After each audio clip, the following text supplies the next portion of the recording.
54% ही माना जाएगा, 55% नहीं माना जाएगा सीटेट में, यानी कि वो सीटेट में फेल है। 54.50 क्रॉस भी कर चुका है, यानी कि 54.67% पूर रहा है, तो आप लोग का काउंसलिंग होना चाहिए, लेकिन नहीं। तो 82 मार्क्स जब देखा गया तो वो हमको एक जजमेंट दिखाया, वो जजमेंट कहाँ का था वो कंफर्म नहीं था, उसमें ये बता रहा क्या क्या डॉक्यूमेंट आप लोग क्या वहाँ पे दिए थे जिसके बाद भी आपको डाउटफुल में डाला?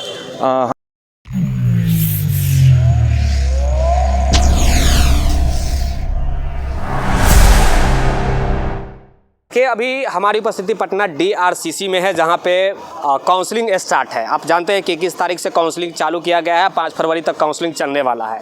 आज हम इनका इसलिए इंटरव्यू ले रहे हैं क्योंकि इनको डाउटफुल करके बाहर कर दिया गया है। 82 मार्क्स वाले हैं। सबसे बड़ा एक प्रश्न उठ रहा है कि अगर 82 वाले मार्क्स वाले को अगर सेंट्रल गवर्नमेंट लेता है तो फिर बिहार गवर्नमेंट क्यों नहीं ले रही है?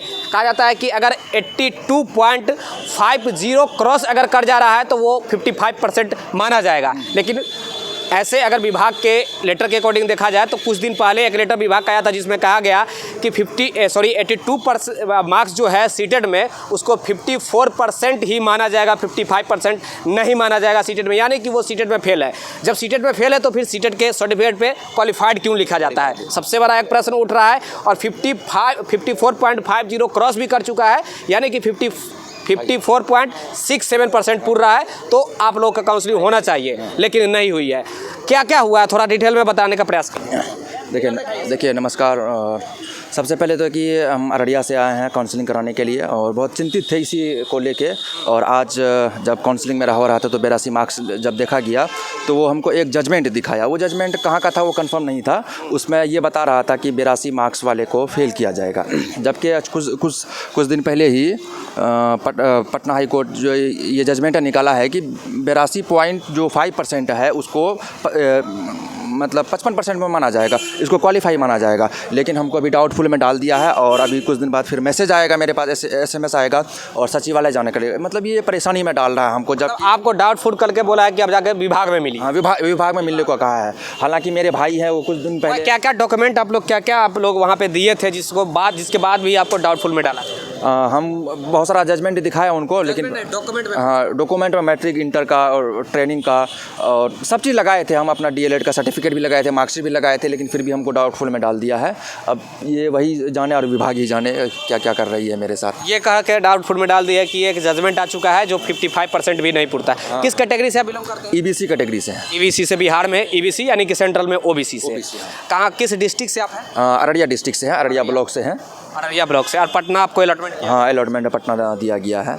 थोड़ा हम बात करना चाहेंगे, आपका PRT में हुआ था ना? हाँ, PRT उर्दू, हाँ PRT उर्दू में हुआ है मेरा सिलेक्शन। हाँ। आप लोग का कटअप क्या गया था वो थोड़ा बताइएगा। कटअप मेरा 58 गया था और मेरा मार्क्स है 65 मार्क्स है। 65? हाँ जी। मतलब मार्क्स काफ़ी अच्छा। जी जी जी जी। कैसे आप प्रिपरेशन किए थे भाई? क्योंकि ये थोड़ा सा एक मोटिवेशन भी बन जाना चाहिए, क्योंकि आपका हम इंटरव्यू ले रहे हैं तो बिना मतलब का इंटरव्यू हम लेते नहीं, आप जानते हैं। तो TRE-4 वालों को कैसे बेनिफिट मिल जाए कि भाई आप फर्स्ट अटेम्प्ट था या सेकंड था या थर्ड अटेम्प्ट? ये मेरा सेकंड अटेम्प्ट था। हाँ। पढ़ने का क्या है, अभी जो सर लोग पढ़ाते हैं ऑनलाइन में भी, और सबसे पहले तो लोगों को किताब पढ़ना चाहिए और उससे खुद इंसान को अपने आप में कॉन्फिडेंस आता है। और तैयारी की बात रही लोगों को, ये है कि सर कौन से किताब पढ़नी चाहिए? किताब के कोई स्पेशल पढ़ना चाहिए या फिर भेड़िया धसान जो मिले किताब बटोर लेना है और बस?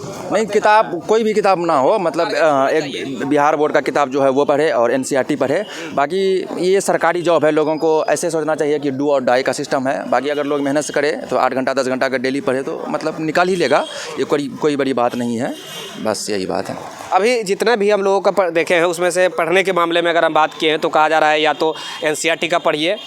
NCERT ऐसे भी बेस्ट माना जाता है, यहाँ तक कि UPSC के एग्जाम में भी। अब प्रैक्टिस के तौर पर आप किसी भी पब्लिकेशन का मानिए, लेकिन बेस्ट किरण का माना जाता है। तो आपके नज़र में कैसा है? हाँ, किरण पब्लिकेशन बहुत अच्छी है और मैंने भी इसी को लगाया था, इसी को फॉलो किया है, इसी पैटर्न को। और बाकी NCERT ही मैं पढ़ा और बिहार बोर्ड। हाँ, मतलब UPSC के भी एग्जाम। जी, मतलब NCERT ऑल ओवर इंडिया में ही ये है। तो और हमारा जो एग्ज़ाम हुआ था अभी BPSC का, इसमें NCERT बेस्ड ही 65-70% NCERT का ही क्वेश्चन था। नेक्स्ट आपका जो यहाँ पे जो डेट दिया गया है, माने कहने का मतलब है कि आपको रीकाउंसलिंग करवाना फिर पड़ेगा। तो नेक्स्ट कोई डेट आपको दिया गया कि भाई आपको हम नेक्स्ट डेट को बुला रहे हैं, आज आपका कैंसिल कर दिया गया? नहीं, मतलब कोई नेक्स्ट डेट दिया नहीं है, ये बताया गया कि आपको SMS आएगा और उसी हिसाब से आपको सर विभाग के और आयोग के चक्कर काटते रहिए। हाँ, आप परेशान होइए, मतलब आप कब आ जाएगा मैसेज ये कोई पता नहीं है।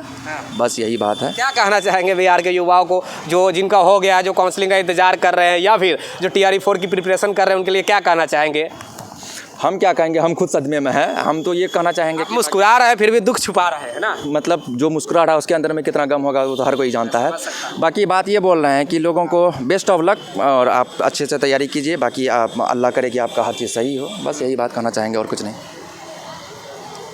थोड़ी दुखी तो हो। हाँ, दुखी तो है, समझ रहे हैं आपका, भगवान करे कि आपका हो जाए जल्दी। देखिए ये 82 नंबर वालों को नहीं निकाले थे, मैं शुरू से ही कहते इसलिए आया हूँ क्योंकि जब सेंट्रल गवर्नमेंट लेती है सीटेट का सर्टिफिकेट मार्कशीट आप देखेंगे तो उस पर भी क्वालिफाइड लिखा होता है, नॉट क्वालिफाइड। अगर आपका 81 नंबर यानी कि 82 मार्क्स आता है सीटेट में तो नॉट क्वालिफाइड लिखा होता है, लेकिन जैसे ही आपका 82 आता है तो एक स्टार बना होता है ऊपर में देखेंगे तो, और राइट साइड में ऊपर में 82 के राइट साइड में एक स्टार बना करके और फिर लिखा होता है कि आप क्वालिफाइड है। फिर किस बिहाफ पे कहा जाता है कि भाई तुम जो है फेल हो सीटेट में, तुमको नहीं लिया जाएगा, जो कि सरासर गलत है। BPSC एग्जाम भी ले ली है, BPSC क्वालिफाइड भी कर दी है, मेरिट लिस्ट में इनका नाम भी दे दिया गया है, लेकिन यहाँ पे आके कहा जाता है कि भाई तुम अयोग्य हो, तुमको अब कोर्ट से या फिर विभाग कहेगी तब हम देंगे या फिर आयोग कहेगी तब देंगे, जो कि सरासर गलत है। चलिए विस्तार से जुड़ जाइएगा।